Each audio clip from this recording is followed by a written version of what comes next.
Assalamualaikum warahmatullahi wabarakatuh. Kami dari kelompok 2 kelas PBS 6A ingin mempresentasikan mengenai hasil dari review jurnal internasional UAS mata kuliah analisa laporan keuangan non-bank.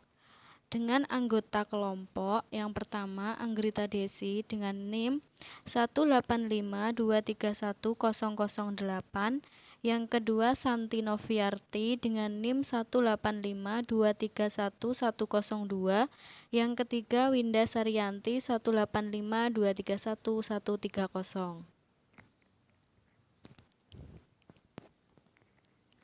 Jurnal 1. Judul Analisis Penerapan Akuntansi Syariah, Transaksi Asuransi Syariah, dan Penyajian Laporan Keuangan Syariah.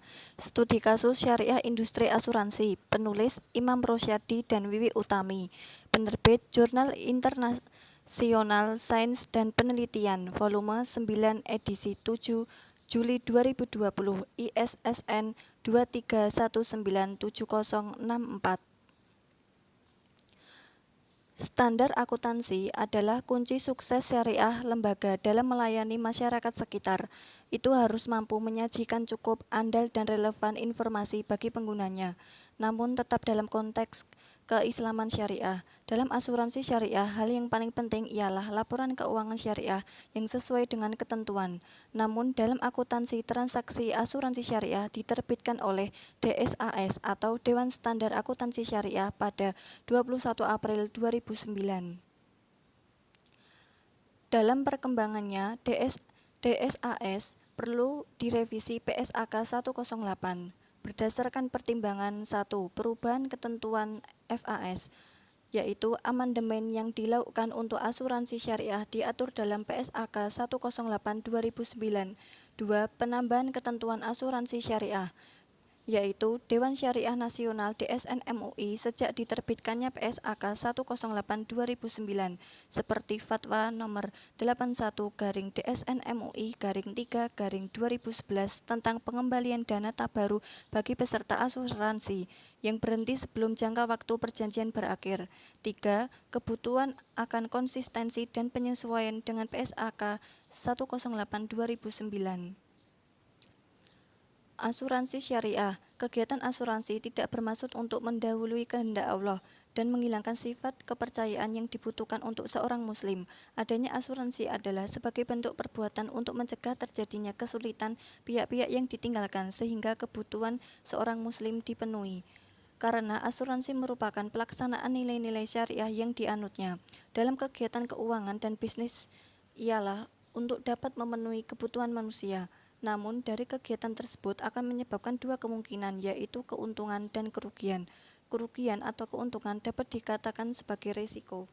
Resiko dalam perspektif Islam adalah al-gunmu bil gurmi danal kharaj bid daman, yang artinya semua pendapatan tertanggung pasti punya resiko, tapi resiko itu pasti dapat dikelola secara bertanggung jawab. Akuntansi syariah. Akuntansi menurut konsep ialah suatu kumpulan dari sumber-sumber hukum Islam yang dapat digunakan serta diatur oleh seorang akuntan dalam pekerjaannya, baik dalam analisis, pengukuran, pembukuan, dan lain-lain, demi melakukan praktis terhadap akuntansi syariah, sehingga orang Indonesia, Dewan Standar Akuntansi Syariah atau DSAS dibentuk.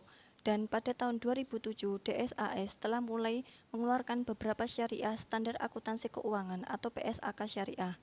Referensi penyusunan laporan keuangan syariah finansial asuransi adalah standar yang dikeluarkan oleh IAI Syariah Dewan Standar Akuntansi sebagai berikut. Yang pertama, PSAK 101, penyajian laporan keuangan syariah. Yang kedua, PSAK 105, akuntansi mudharabah. Yang ketiga, PSAK 108, akuntansi asuransi syariah transaksi. Metode penelitian. Penelitian dilakukan dengan deskriptif kualitatif, dengan metode data analisis kualitatif, pengumpulan data berdasarkan perpustakaan dan lapangan. Hasil penelitian dan pembahasan. 1. Penerapan pengakuan PSAK 108, di mana pengakuan merupakan proses pembentukan pos yang memenuhi definisi elemen dan kriteria pengakuan.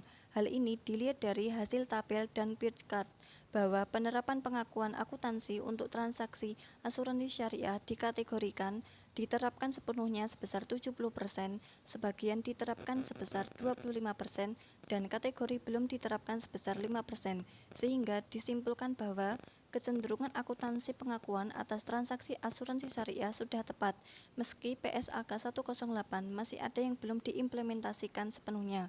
Kedua, penerapan pengukuran PSAK 108, di mana pengukuran merupakan proses menentukan jumlah uang untuk mengenali dan memasukkan sistem elemen dari laporan keuangan ke dalam laporan neraca dan laporan laba rugi.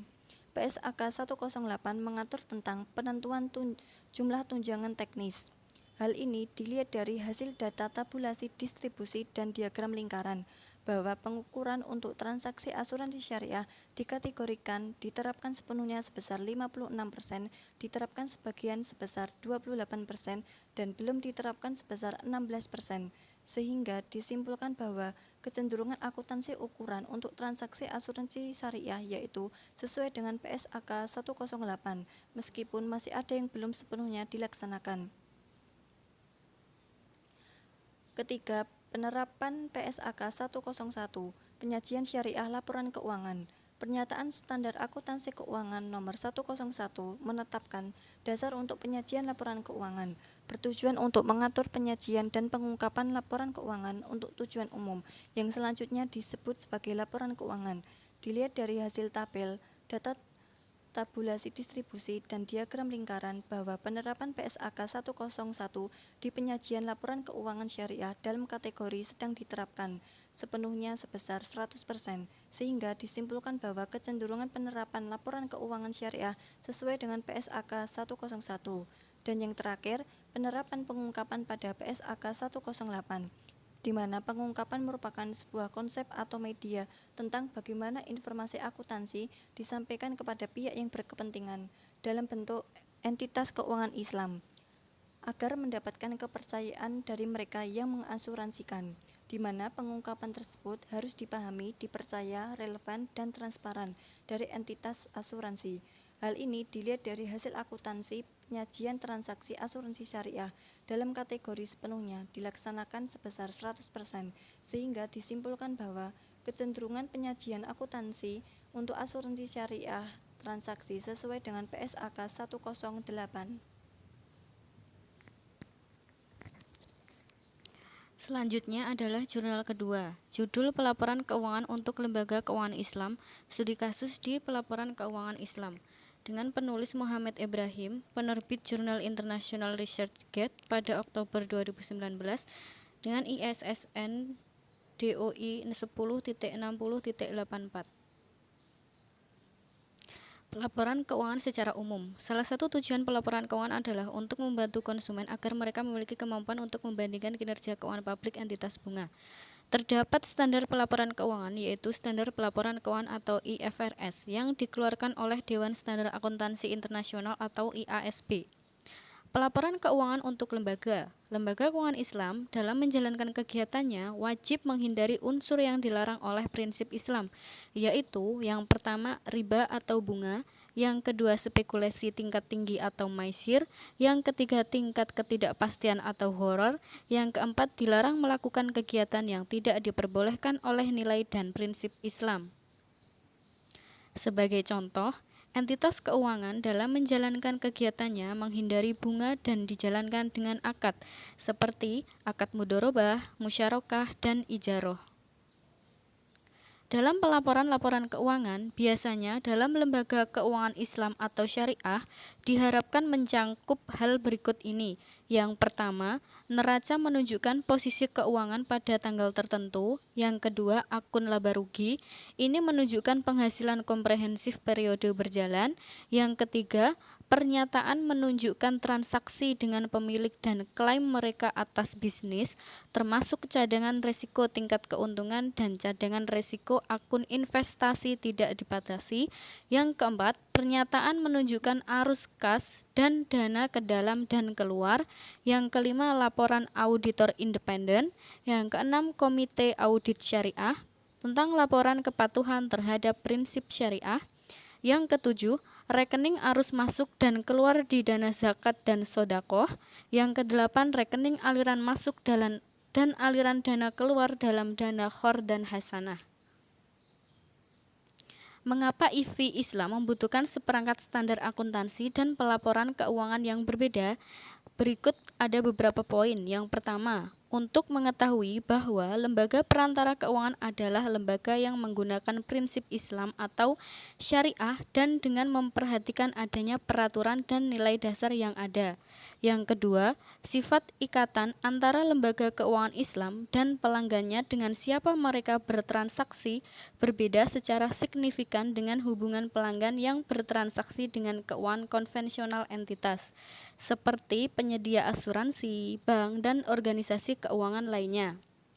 Ini karena sedangkan entitas keuangan tradisional memobilisasi dana dan mendanai bisnis dan individu yang berlabuh pada bunga.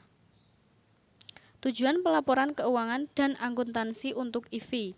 Yang pertama, untuk memastikan perlindungan aset IV dan hak informasi dari pihak yang berkepentingan seperti regulator, bank sentral, bursa efek, otoritas pajak, Dewan Syariah Nasional, pasar keuangan peserta, dan konsumen laporan keuangan lainnya, jika berlaku secara transparan dan akurat.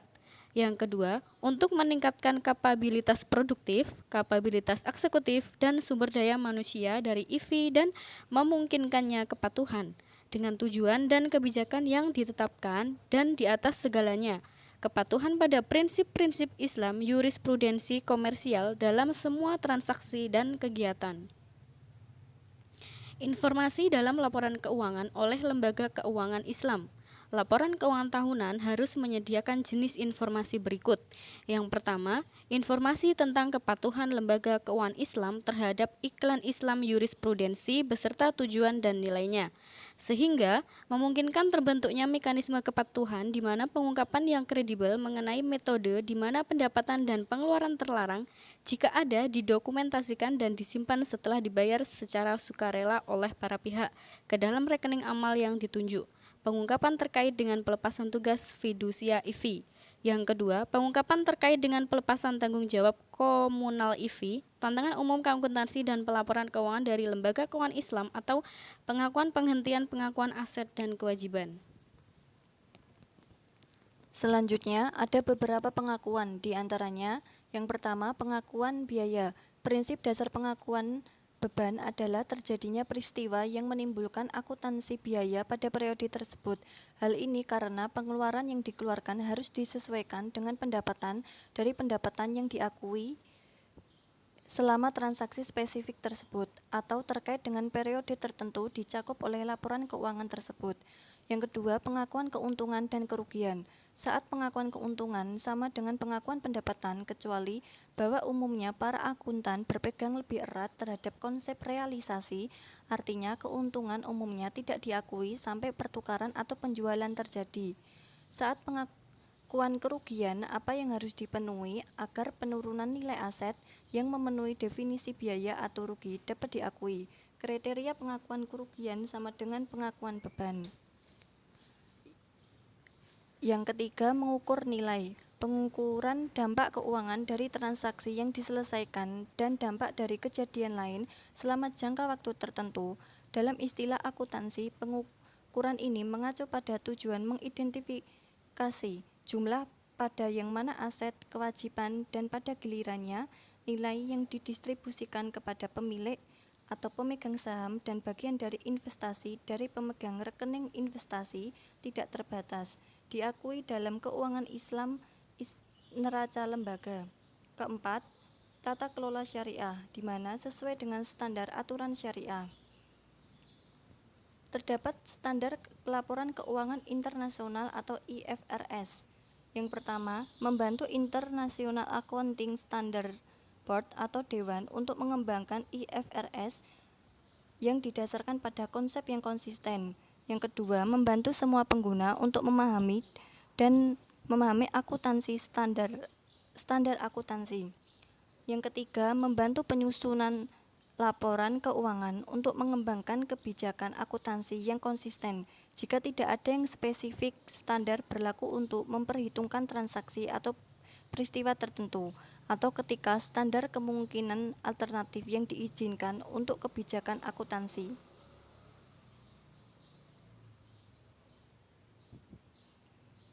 Sebuah IFRS kunci yang akan berlaku untuk lembaga keuangan Islam adalah IFRS 9, Instrumen Keuangan. Ini karena kontrak dalam berbagai mode keuangan Islam dianggap finansial instrumen. IFRS terdapat 9.